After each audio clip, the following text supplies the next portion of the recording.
అంబేద్కర్ జోహార్ BR Ambedkar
YSR కుటుంబ సభ్యులకు శుభాకాంక్షలు నమస్తులు.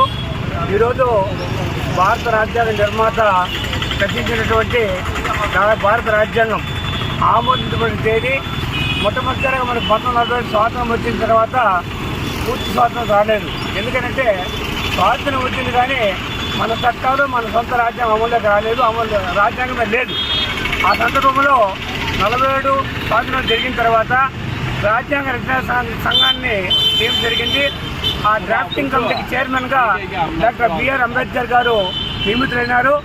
ఆయన 1947 ఆగస్టు 10 తర్వాత ఏర్పాటు రాజ్యాంగ సంఘమును అనేక దేశాల నుంచి రాజ్యాంగం తెప్పించి వాటన్నిటి విశ్లేషణ చేసి భారతదేశానికి ప్రపంచంలోనే అతిపెద్ద లిఖిత రాజ్యాంగాన్ని రచన జరిగింది.